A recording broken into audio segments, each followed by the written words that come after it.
welcome to Impact Training, to the very first one of this semester. Super excited that you're here. A little bit about myself, if I have not met you, my name is Putti. This is my 7th year here on staff. I was a student here, came to UTA as an atheist, and so I did not have very much productive knowledge about Christianity. And I was not just an atheist, I was like an ardent atheist. I was super excited about being atheist. I remember walking through my dorm, I lived in Lipscomb, and I had a guy stop me. His name's Andy, and he invited me to Vertical. It used to be called Wide Awake. And I remember telling him, like, no, thank you, I'm an atheist. And he was like, atheists are allowed to, come to Bible study. And I was like, really? I didn't know that. And so I came the next week to Wide Awake. And I just came because I was super social, still am. And I just liked being around friends. And if they were going to Bible study, I was going to Bible study. If they were praying, I'd sit and watch them pray. And they're super interesting to me because they would go door to door, invite people to Vertical or Wide Awake, invite people to Bible study. They'd pray for people.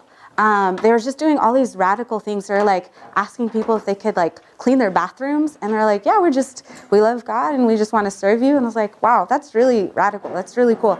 And I was just the atheist girl who kind of like followed them around and like served with them. And so that was really interesting. Fast forward, still like a year later, I would have said like, there's no way I would ever become a Christian. And this is after going to Bible study Tuesday nights at 8 o'clock here, and then going to Bible study at a local church with friends, and then going to church on Sundays. Again, I did it mainly because I just wanted to be around friends, and I really enjoyed hanging out with them.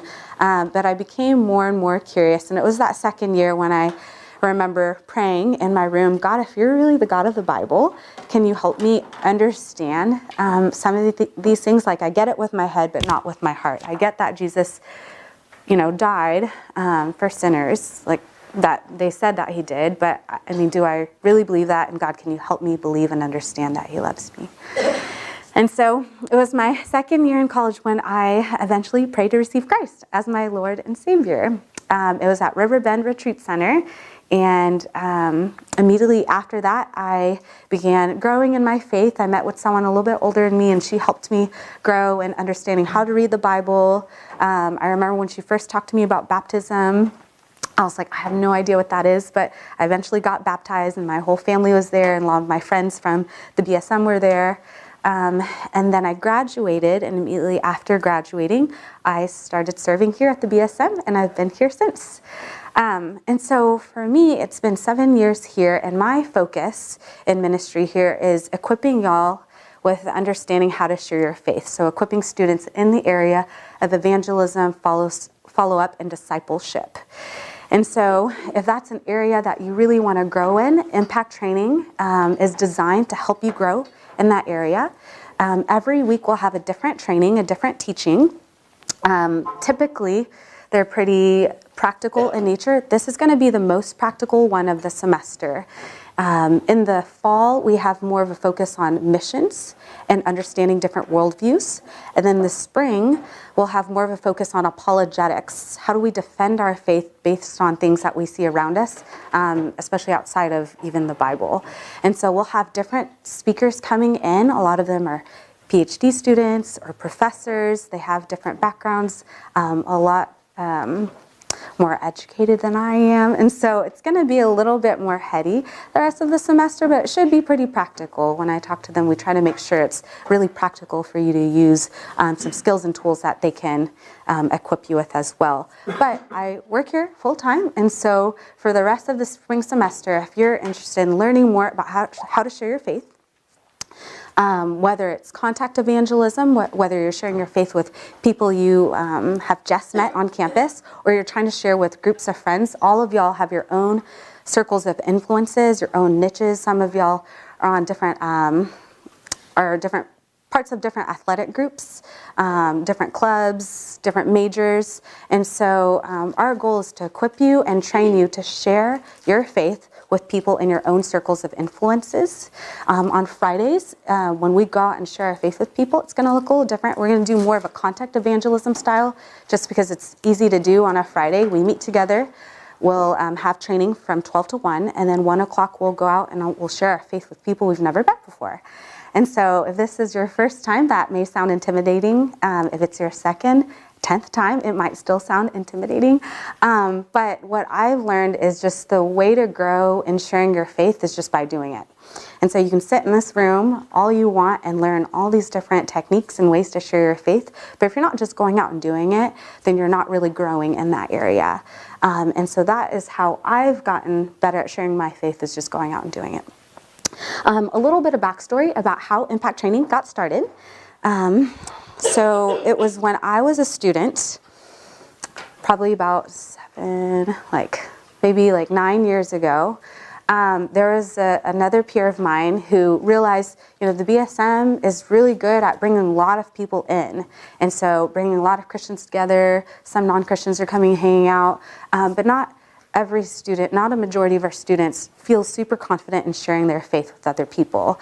And there wasn't a group that was going out onto campus and just sharing their faith.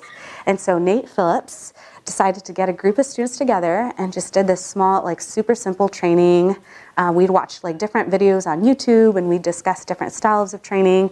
And then maybe some of the students will come up and we'll just share different ways that we are sharing our faith.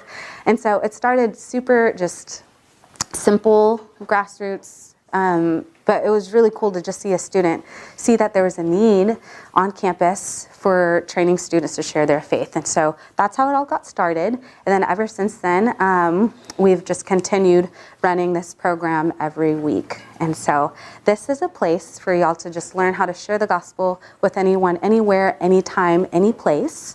Today we're going to talk about just 3 different ways that you can initiate and start conversations. And then we'll have some time for Q&A, and then we'll learn a practical tool to help you share the gospel with someone. So, yeah. Does everyone have a sheet with them?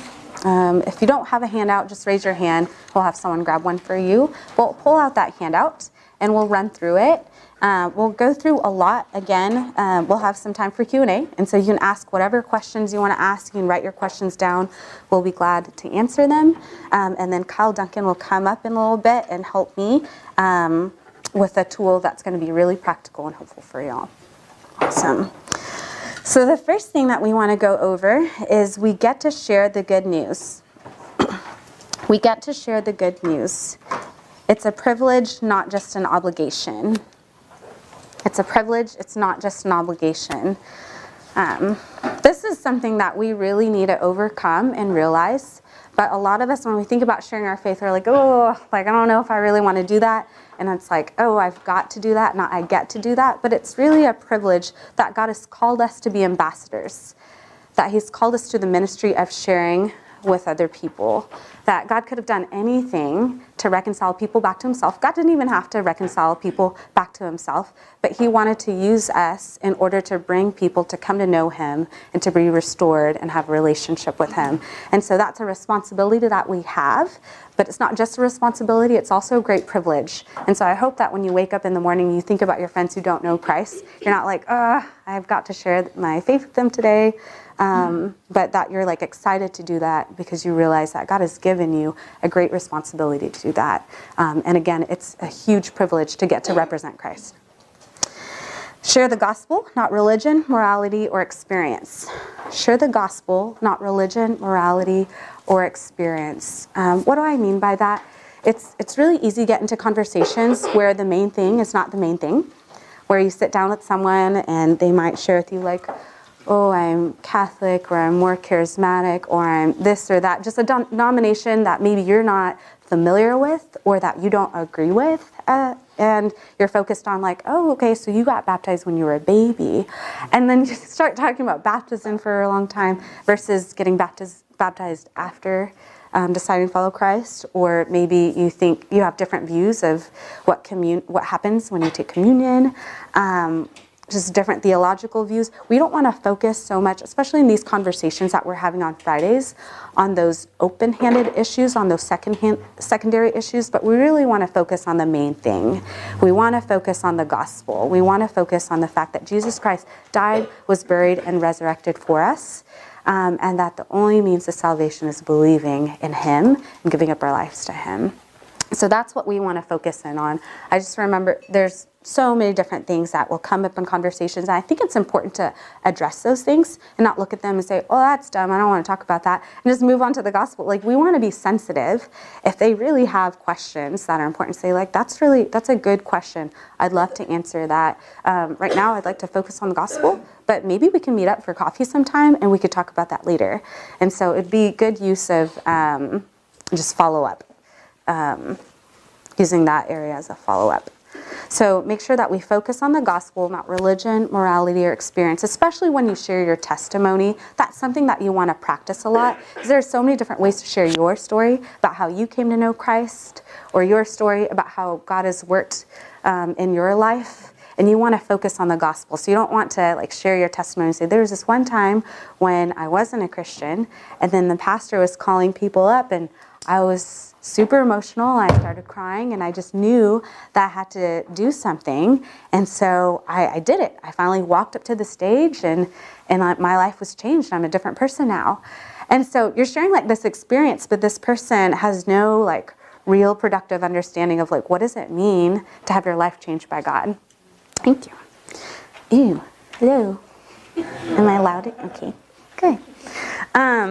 So yeah. You want to make sure that whatever you share with them, that you make sure that your focus is on the gospel. So when you share your testimony with someone, sometimes I do on purpose not share the gospel in my testimony because I'm waiting for another time to get to share that. I used to rock climb at Dino Rock here a lot, and there was like this coach, and I was like, ooh, I want to share like the gospel with him. And he's like coaching me. And then I just start sharing a little bit of my story of how I went to Thailand that summer on a mission trip. But I didn't share anything about Jesus then because I wanted to leave a little bit for me to share at a later time. And so that just have a plan. When you meet someone, when you're about to meet someone, have a plan of like, do I want to share the gospel now or do I want to share it later? But in the end, what needs to be your filter is the gospel. You don't ever want to say this person's not interested because they weren't in awe of like my story, or they weren't like excited when I said I went on a mission trip to Thailand, or like my life was changed here or there. Like, you want to make sure that whoever your friend is, that you just eventually use the gospel as a filter, because you never know how that person will respond to Jesus unless you share about Jesus with them. Does that make sense? I've just heard a lot of people say like, yeah, I talked to them about faith and they're just not that interested. And I asked them like, what did y'all talk about? And they tell me what they talked about. And they never shared about how Jesus Christ died for them, was buried and rose from the dead, and that they can have a relationship with God as well. And so if you don't share that and you don't offer that to someone, then you're missing out on the opportunity of them getting to respond to that. Does that make sense? Cool. Next point is many Christians are not Christians. Many Christians are not Christians. Help people discern where they stand. And so what do I mean by this? This is super important because we live in Texas. We live in the U.S. There are a lot of people who identify as Christians. So you can walk into the UC right now and you can ask someone, what's your spiritual background? They might say, I'm a Christian, I'm a Catholic, they're identifying with Christ. And then you ask a few more questions, and they don't even know what a Christian is. They're like, well, a Christian is someone whose parents went to church growing up. Or like, I went to church some growing up, but I don't really believe in God. It's like, well, that's not really, what a Christian is. And so I've made the mistake in the past.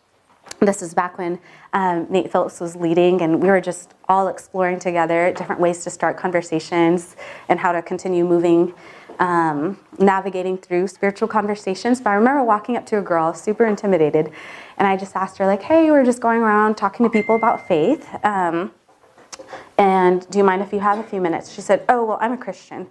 And I said, oh, okay, well, have a good day. And I walked away because I was super afraid of how to respond. I was like, well, she's a Christian, so she's fine. But I have no idea if she really knew Jesus Christ, if she was really saved or not. And so what I needed to do is just say, yeah, do you want to talk about that? And then sit down and ask her, what does that mean to you? And her answer could have been anything. And again, the gospel needs to be the filter. And so if I ask her, what does that mean?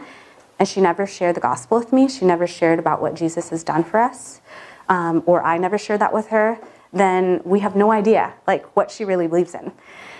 And I shared this story with my vertical group on Tuesday, but I still rock climb in the MAC, but it was a few years ago when I was rock climbing the MAC, and you meet all kinds of people, and they're wonderful, they're really great, but I met this one guy, and he was just, you know those people that you meet who have like really strong personalities, and you just kind of feel like you can't really, there's not a lot that you can say because you feel like they want to talk like the whole time, which is fine. I love listening to people, but I remember talking to this guy, and I was like, oh, I remember thinking like I kind of want to say something, like I'll invite him to at least a Bible study or something, but I didn't. But I did exchange Facebook with information with him, so we became friends on Facebook.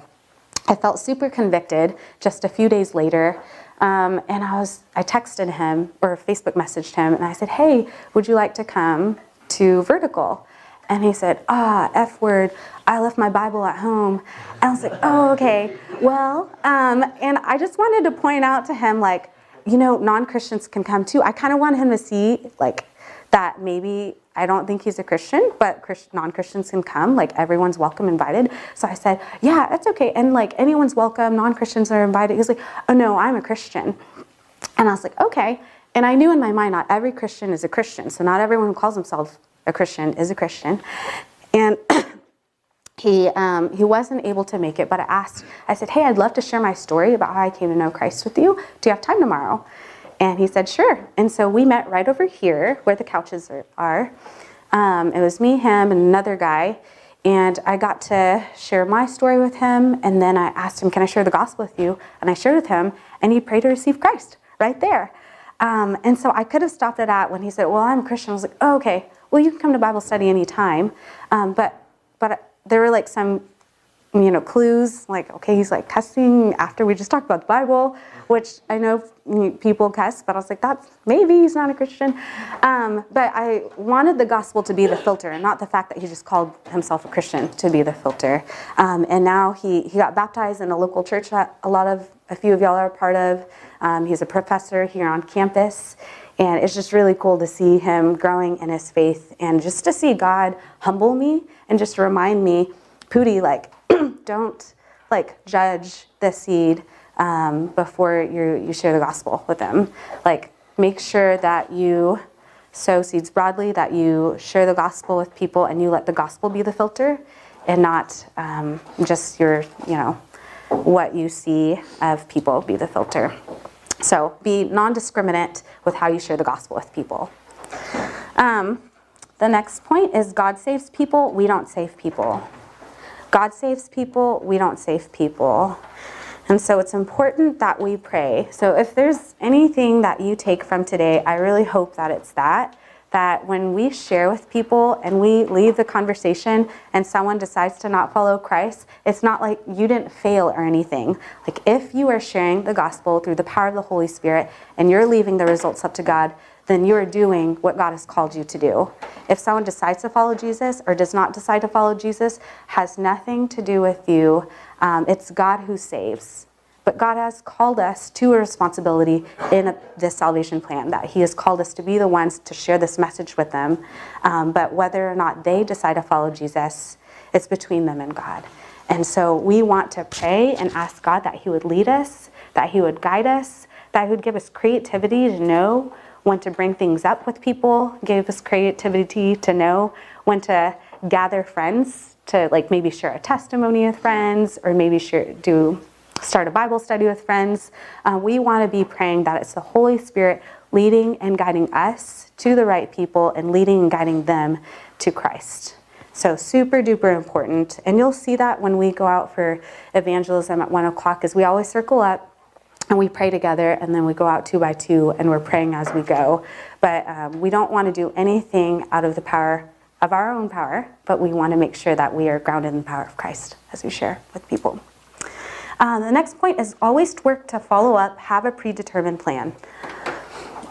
Always work to follow up and have a plan. Super important. As y'all go, maybe some of y'all are done with classes today, but as you go to your classes, just be thinking about that. There are people in your classes that you're going to sit next to, and you can have like a follow-up plan with them. Like think in your mind like, hey, I'm going to sit by this girl or this guy, and we talk all the time, but maybe I should say, hey, you want to get some coffee sometime? Or like notice he's in workout clothes and say, do you work out? Like I work out too. Are you working out right after this? And then talk about it, like just have some sort of plan where you're trying to follow up with these people. Because the reality is when you're in the middle of something, the professor's going to stand up there and start talking. You might not have a really productive conversation. And so it might be fun to like share that like little testimony where you don't share a lot, but you share a little bit to at least establish yourself as a Christian for them to realize, okay, like this person's a Christian. And like I could maybe ask this person questions later. Or it gives you like you're able to easily invite them to something like Vertical or Noondays, something at the BSM later to your local church. But always work to follow up and have a plan, especially when you have conversations with people. And so today we're going to go out, and as we have conversations with people, there have been many who have said they're not yet ready to follow Christ, but they'd love to meet together to study the Bible. And that's just a really neat opportunity for you to just help them grow and understand the Bible, help them grow and take their next steps closer to Christ. And so even if someone's not interested, follow up with them, or is not yet ready to follow Christ, follow with them, and have a plan of how to do that. So Facebook, Instagram, or phone numbers. Students are, they're a lot more open than we think they are. And so we kind of look at the campus and we're like, I don't know if these people are really open to talking with me. But more times than not, the students are super open to having a conversation. And the worst that they could ever do is say no to you. They're hardly ever gonna like punch you in the face or anything. Like, so I don't know why we're so scared to like ask someone like, hey, do you mind if I like talk to you about my faith?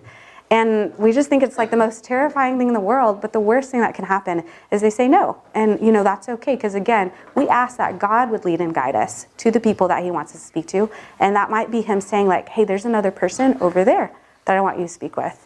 Or he may be wanting you to be more persistent with that person. And I'll give another story later on that. So always work to follow up.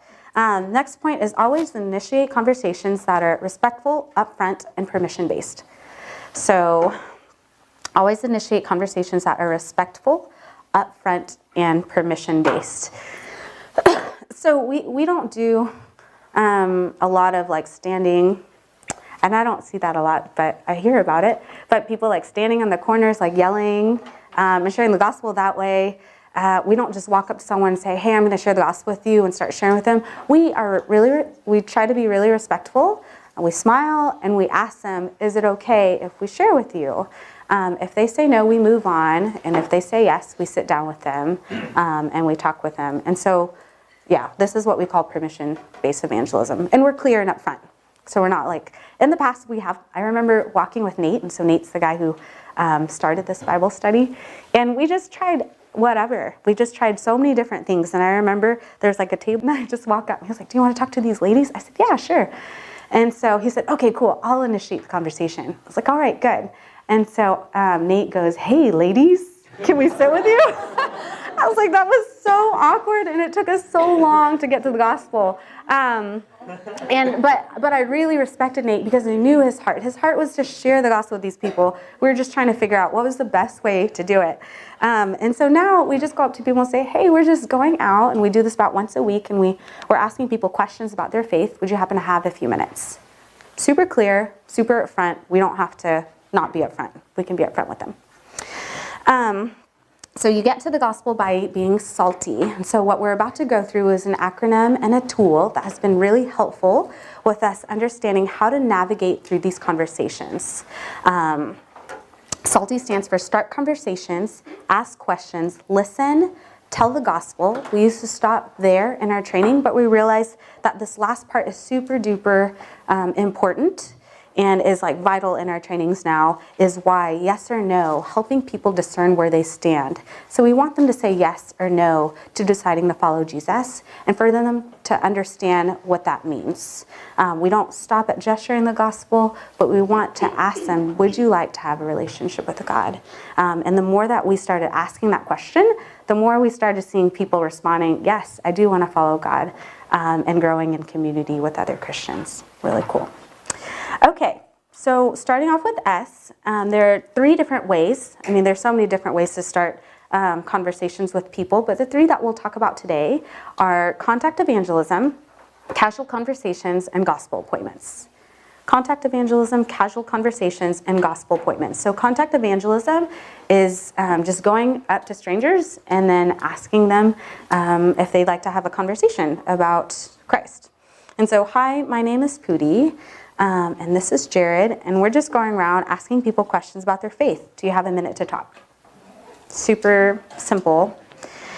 And then a casual conversation could be like the conversation that I had with a guy at the rock wall, or that you have with someone who's sitting right next to you at Starbucks. I've started a conversation with a lady at Walmart who, in the grocery section, because I had like a class with her, and then I was like, oh, I've never shared with her. And then she was just talking to me for a while, and I just really felt like the Holy Spirit was like, Putti, you need to share with her. And I was like, I'm so afraid, I'm just holding spinach here. But it was just really cool that she did eventually pray to receive Christ. She was a little older than me, so I had another like older friend meet with her, which is really cool. But casual conversation could be something as simple as this. Hey, I never asked you this before, but what's your spiritual background? Sometimes we're like, what bridge do I need to get to spiritual conversations? And we're thinking about all these like bridges, like all these different things that we can ask before we ask the question. But what we really need to do is just ask the question. It's a pretty like simple, like, I don't think anyone warms up from the receiving end that much more to you talking about spiritual things than you just asking them.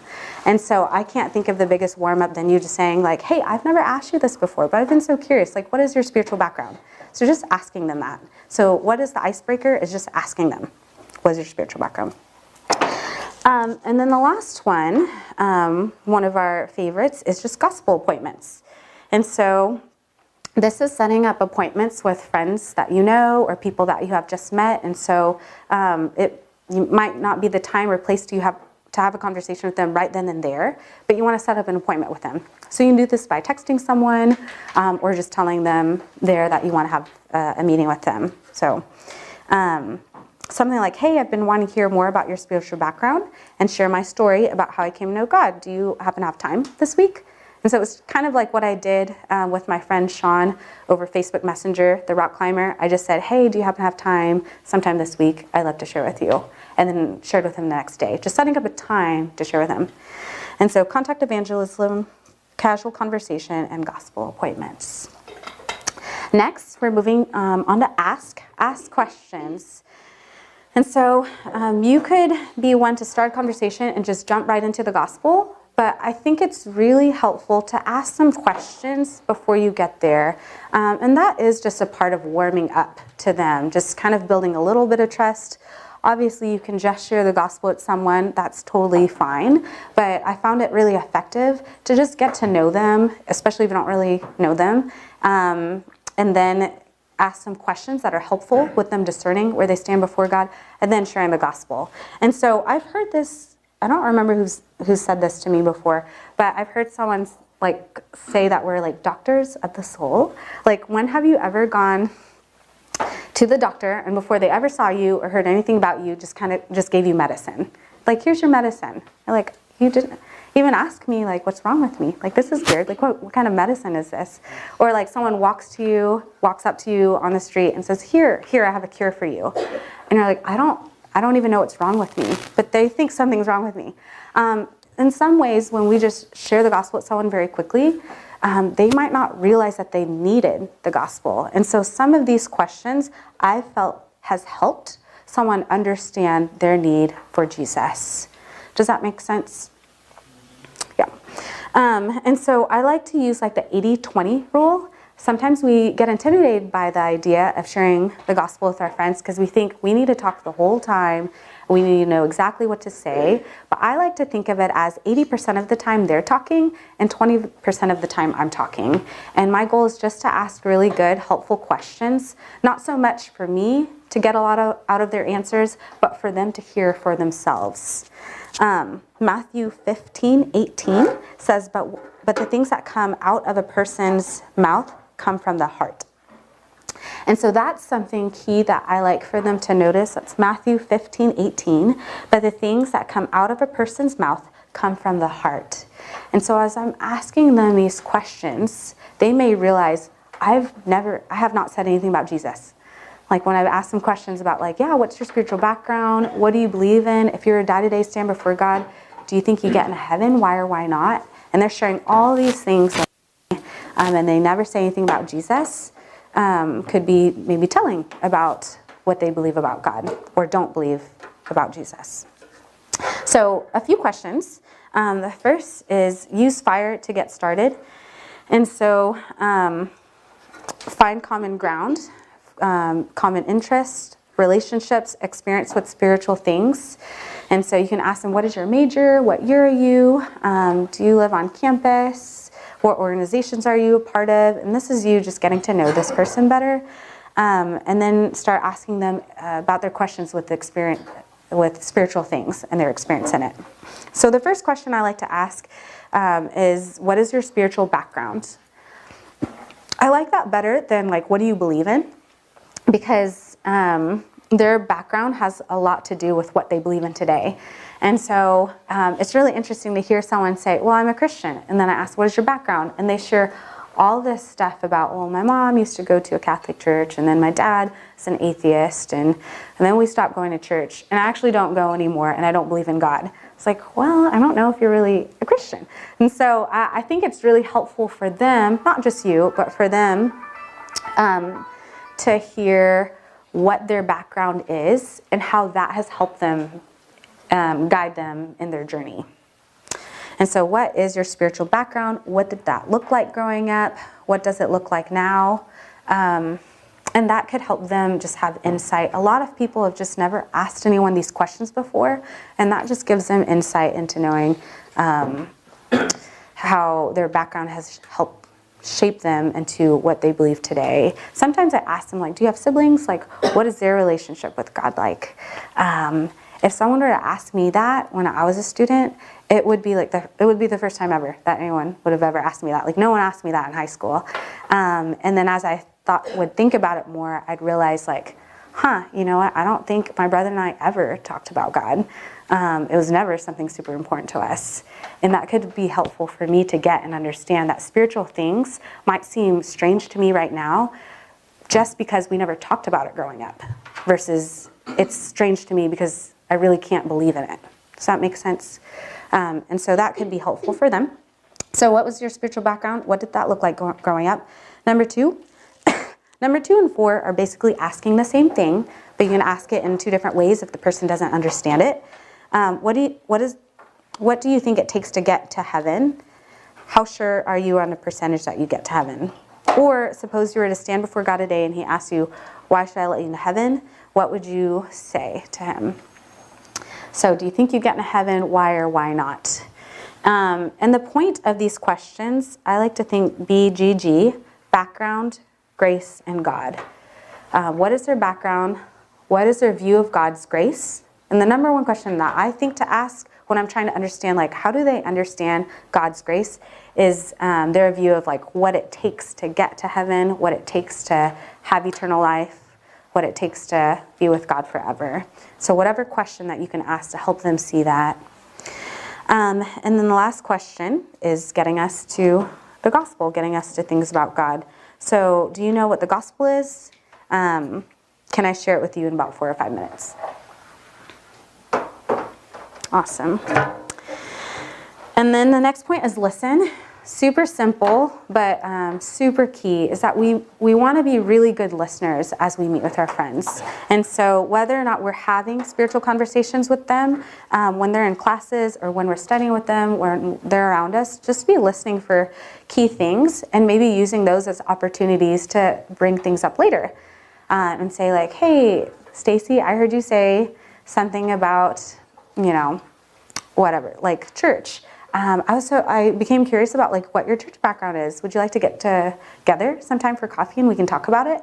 And so just to be listening well, but even in those conversations, listening really well and bringing things up that may come up later. And again, a lot of this is for them to say out of their mouths and hear for themselves. And that's why I think it's really important for us to ask good questions, not solely for us to do anything with the answers. So you don't need to feel like intimidated, like, ooh, they're giving me a lot of answers, I need to do something with this. But it's more for them to hear for themselves, and I think that's really powerful. Because when you ask them that next question, do you know what the gospel is? Do you mind if I share that with you? It's basically a summary of how we can have a relationship with God. After you ask them all of those questions, they're like so ready for you to like share something now.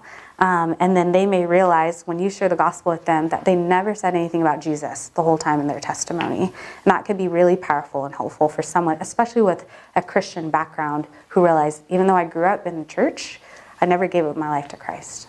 So the next point is T, tell. Tell them the good news about Jesus. Tell them good news about Jesus. And again, we're asking them a few questions, and then now how do we get to the gospel? How do we turn it over to our part where we're sharing the gospel with them? And so you basically just ask them, can I share with you an illustration that helped me know God better? And if you already set up an appointment with them, or you ask them, do you mind if we meet and talk about spiritual things, they expect that you're going to share something with them. So it's usually not difficult to get there. And now I'm going to call Kyle up, and Kyle's going to share an illustration with us that's really helpful. Once we get to this part, we want to share the gospel with them. There's so many different ways to do this. Some of y'all have maybe heard of the bridge illustration, 3 circles, knowing God personally booklets. Maybe you've never seen an illustration. I think illustrations are super duper important.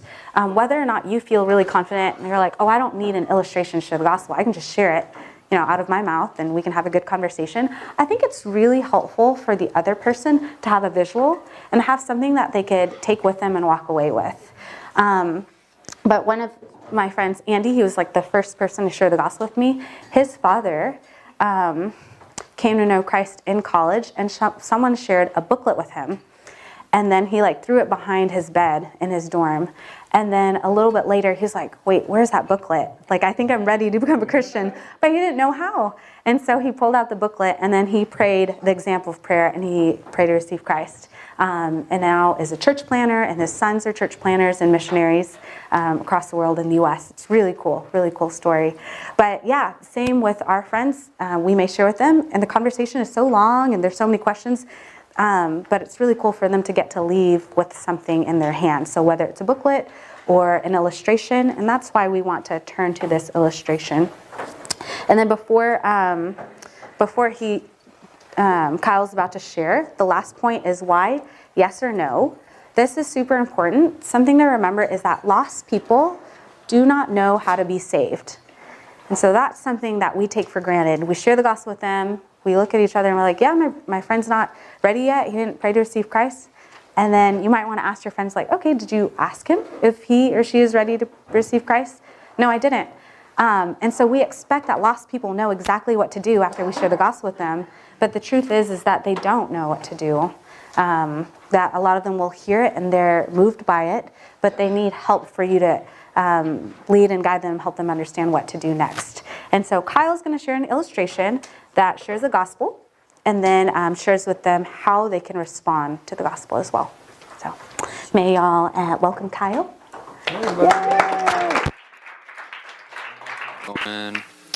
Okay. Well, first of all, I'm really encouraged just by all the new faces that are in the room. That's really cool to see. Just so many people that are eager to share their faith and want to learn how to do that. And so, like Putti said, this is just a really simple tool that we use quite a lot here at the BSM. So we'll run through it. I think we're going to role play a little bit. So Putti will be the non-believer, and I'll be the BSM intern on campus. Ben, do you want me to hold the mic, or? Okay, sweet. And we're just meeting in the UC. Cool. Just where with the mic. Hi, Putti. What's up? How's it going? Sweet. I thought we were going to meet for the first time, but we've already met. So, how was class today? Cool. What did you do in class? Oh, sweet. Cool. Yeah, same. I don't have no idea what he said, but cool. Well, it's good to see you. Yeah. Hey, I know that we've talked a couple times, but I've never really gotten to share like the most important thing in my life to you, and that's Jesus. Do you mind if I just share with you the story of Jesus for like 4 minutes? Is that okay? Okay, sweet. Okay, cool. I'll use this whiteboard here. So, okay. So we live in a broken world. And this line is going to represent that brokenness. And so what I mean by that, Putti, is that it doesn't take me long to look around this world and see that things like are not really perfect. So I can turn on the news any time of the day and see that there's death and sickness and poverty and war and just all kinds of stuff. I can see it in my family when they disagree with each other, and I can even see it in myself when I get lonely or sad or anything like that. But that wasn't how God originally intended the world to be. So God intended the world to be perfect, so that we could have a perfect relationship with Him. But we disobeyed God, and we went against His design, we went against His will, and the Bible calls this sin. And sin is basically kind of how I say it in my head, anything that we say or do or think that goes against God. And so we sinned against God, we went against Him, and because of that, our relationship with God was broken. And now we're in this brokenness. And we try to fix ourselves or satisfy ourselves or escape this brokenness through a lot of different ways. And so some could be, I'm trying to, get a really good job and be really successful. I'm trying to, have a lot of money. I'm trying to be really famous. It could be kind of good things, like so I'm trying to just be a good person. I'm trying to pray as often as I can. Maybe I go to church every once in a while. Could be kind of bad things that I try to fulfill myself with, like maybe I turn to drugs or alcohol or some kind of other thing. And I could really go on for a long time about the things that we try to do to fulfill ourselves or get out of this brokenness. And so the beautiful part of the story of Jesus is that God saw that we were kind of stuck in here and that all these things were never going to satisfy us forever or get us out of this brokenness ultimately. And so Jesus saw that, and He loved us so much that He came down to this earth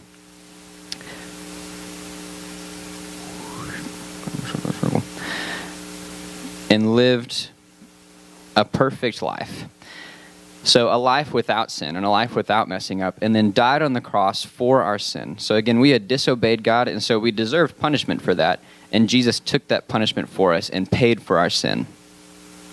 And not only did He do that, but He rose from the grave on the third day and conquered sin and conquered death.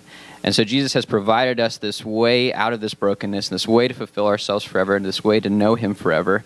And He says that we can do this and enter this back into this relationship with Him through 3 things, and we call them the ABCs. And so the first one is to admit. And so admit just means that understanding that I'm not perfect, that I have messed up, that I have sinned against God, and that I do need Him. And then the second one is to believe. So to believe this message, to believe that God really did love me enough to come down to this world and live a perfect life and die on the cross for my sin and then rise from the grave. And then the third one is to commit. And so because Jesus has done all these things for me and has loved me so much, I want to give my life to Him. And I want to say, Jesus, I want to follow You, because obviously You long for a relationship with me if you're going to do all this for me. And so He says that if we do these 3 things, that we can enter back into a relationship with Him and be restored to Him. And so, Putti, there's really 2 different types of lives left. And so I'm going to draw these two circles right here. And these are going to represent those two different types of lives. And then I'm going to draw these thrones right here. They kind of look like chairs, but they're thrones. So the first life is a life where Jesus, that's going to be this cross right here, is really on the outside. So maybe you think about him every once in a while. Maybe you pray every once in a while. Maybe you don't believe in him at all. But definitely Jesus isn't like a huge part of your life. And so that's one type of life. And then the second type of life is where Jesus is on the throne of your life, and Jesus is in control. And you have admitted and believed and committed and said, I want to make you Lord of my life, and I want you to be in charge. So Putti, I know that we've talked about a lot, but which circle do you think describes your life right now? Okay, that one. Okay, why do you say that? Okay, gotcha. Which circle do you want to be in?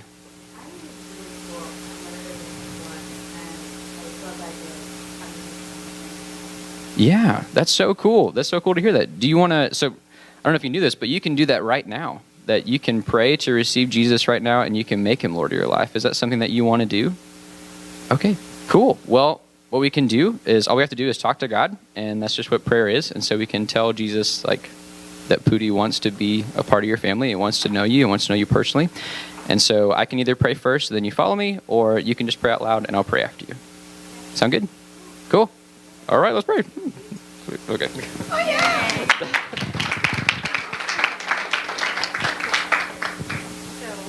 Thank you, Kyle. What questions do y'all have about that illustration, or just anything that we talked about? Yeah.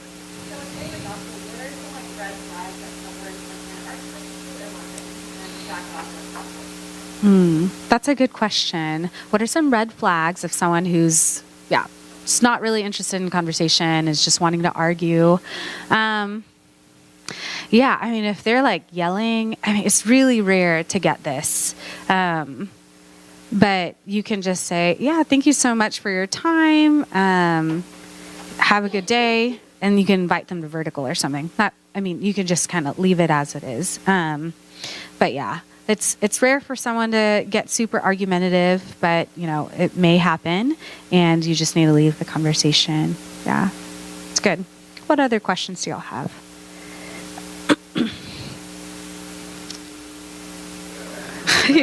Yeah.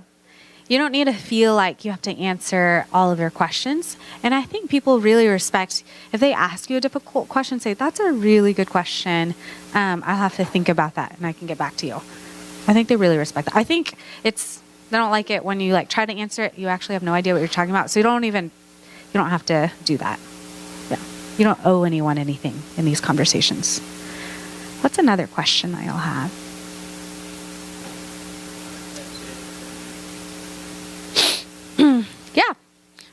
What if they say they're neither of these circles? Someone here want to respond to that? So you ask them, are you this circle or that circle?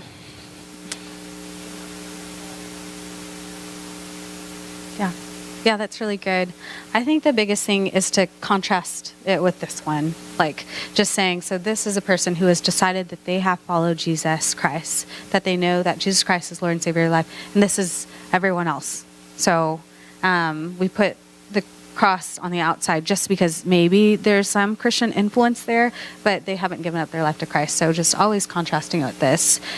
So we're either saved or not saved. We either have a relationship with God or we don't. There's no middle ground. And so a lot of people say, I'm in the middle. You ask them, what do you mean by that? It's like, well, I feel like I'm getting there. And it's like, when we stand before God, we're not almost there. We either have a relationship with him or we don't.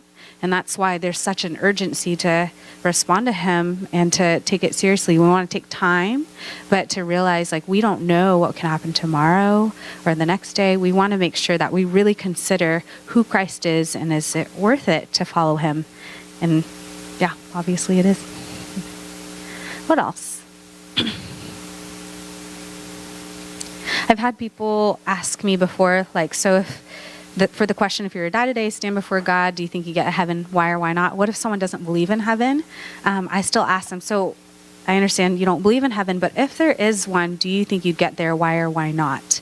Most people, about 90-something% of people's responses has always been, yeah, I think I'd get there. Or like, yeah, I think, because they think they're good enough. They're like, I don't think I'm that bad of a person, so I think I'd get into heaven.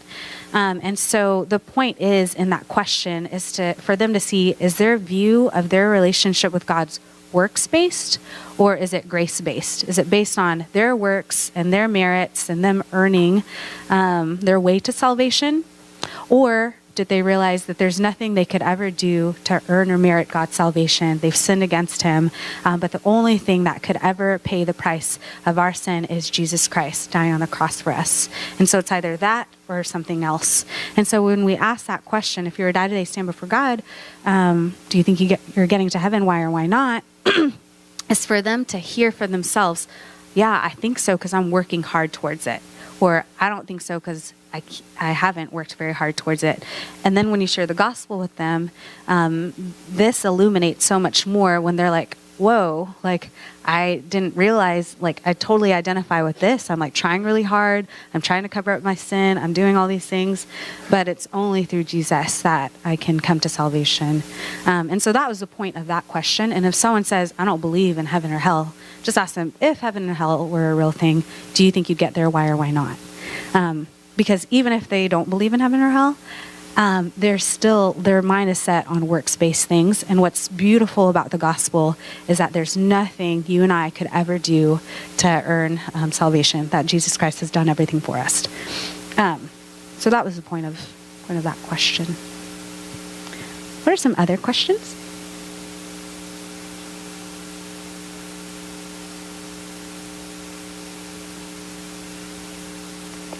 How many of y'all are seeing the 3 circles for the first time or haven't done the 3 circles before? I'm just curious. Haven't done the 3 circles. Have y'all done 3 circles? Okay, cool. Awesome. So as we go out, something like this, like I've shared the gospel like so many times before I've ever touched 3 circles, before I've ever seen 3 circles. And it took me a little bit to get used to it. And so you might notice when you're trying to draw it, you're like, I don't remember, everything on the 3 circles. Just like anything else, you get better at something by practicing.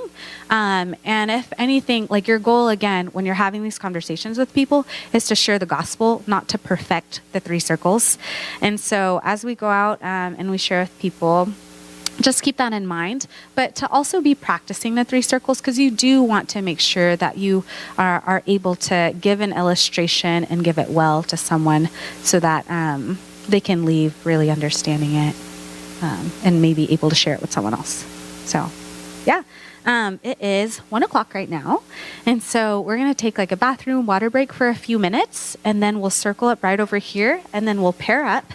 If it's your first time going out, we'll pair you with someone experienced, someone who's gone before, so don't be afraid.